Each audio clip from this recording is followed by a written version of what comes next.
أعود إلى ضيفي دكتور وجدي.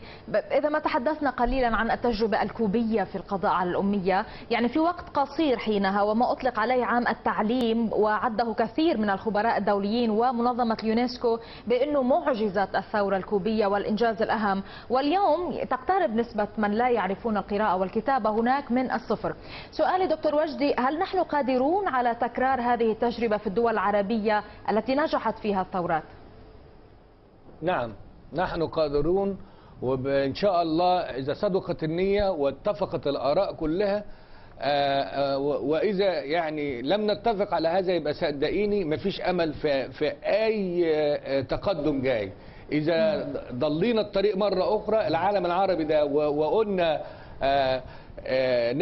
نروح توشكا ولا نروح مش عارف فين ولا نروح فين وهو ده المشروع ونلهي الناس، واللي يقول لا التعليم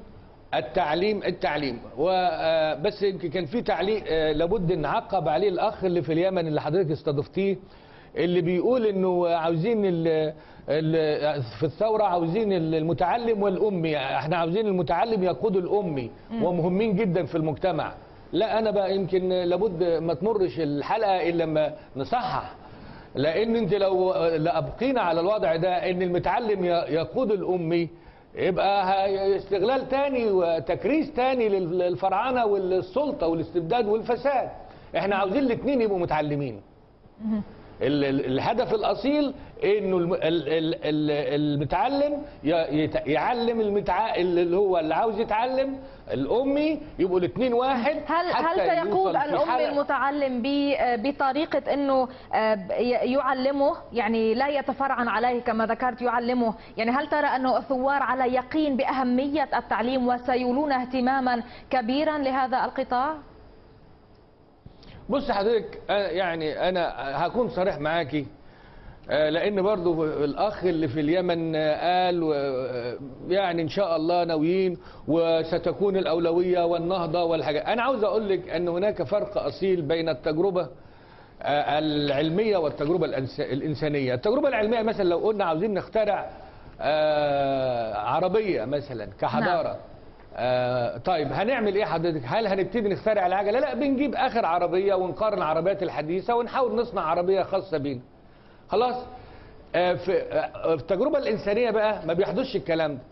انت تقعدي مثلا لو تنصحي ابنك في حاجات او اختك تقول لها ما تعمليش دي وما تعمليش دي عشان ده خطا ومش عارف ايه طيب انت عارفه تاني يوم تلاقي بنتك او اخوك او اختك بتعمل نفس الخطا اللي انت حذرتيها منه او منها.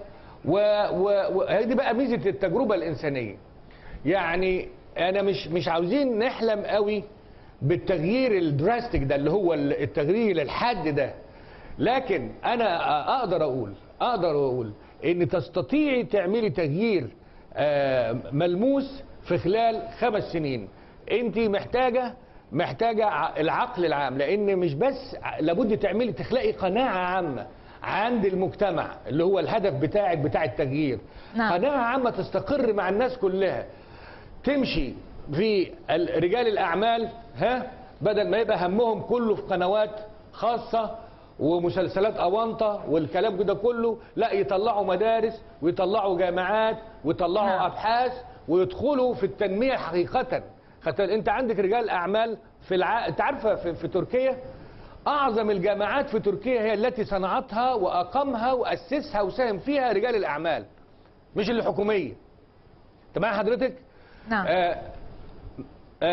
يعني لابد المجتمع ومثقفينه كل العقل الحاكم والمحكوم ووسائل الإعلام لابد تخلق عند الناس قناعة أصيلة وأساسية إن دي مسألة حياة أو موت، حياة أو تخلف، حياة بشرف، حياة بعلم، حياة بإدراك إنه ما عدناش نرجع لحد يسيطر علينا، وإن نعم. احنا كلنا أمام الله سبحانه وتعالى واحد. مسرحية كتبت حضرتك الفرعون الأخير وتنبأت فيها بسقوط نظام حسني مبارك، إلى أي مدى برأيك المثقفين كان لهم دور في توعية الناس بضرورة إحداث التغيير في مصر؟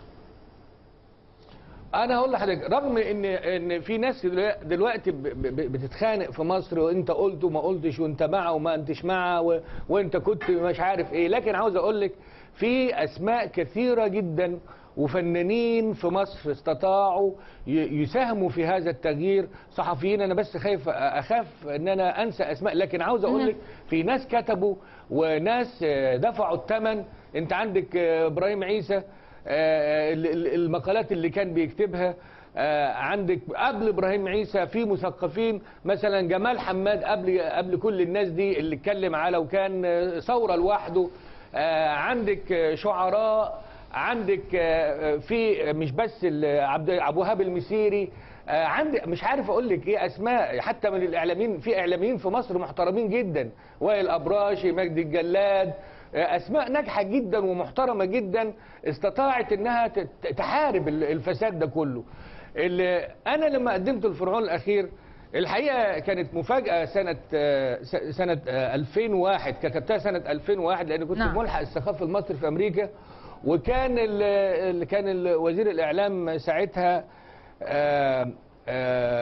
البلتاجي كان جاي هو والرئيس المخلوع، كانوا جايين يزوروا امريكا، كانوا دايما بييجوا يزوروا كتير. ففوجئ بان انا عامل مسرحيه، فيعني كانت محط، ودي طبعا قيل بعد كده ان دي كانت وقفت نموي. ولكن الفرعون الاخير بتتكلم عن المعنى ده. وعلى فكره ده المعنى ده له علاقه بمساله التوعيه وخلق عقل عام نقدي واعي يستطيع ان يقيم من يحكمه واي رسائل جايه منه. الفرعون طيب هذا بالنسبة إلى دور معلش دهمنا الوقت دكتور وجدي، دور المثقفين، ماذا عن قدرة الشباب على محو معرفتهم التقنية أو أميتهم التقنية؟ إلى أي مدى ساعدتهم في نجاح ثورتهم؟ برضو حضرتك أنا مش عاوز لا ضخم ولا أقلل من الدور اللي قامت به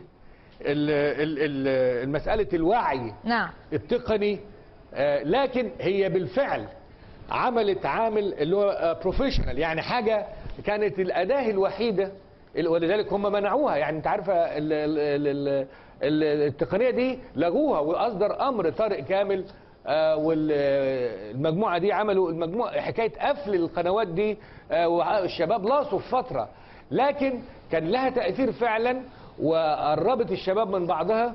والشباب خالد سعيد اللي اتبهدل في اسكندرية واتقتل، خدت بال حضرتك دي كمان التواصل بين البرادعي وهو أحد الرموز اللي اتكلمت الأسماء المحترمة اللي كان لها دور.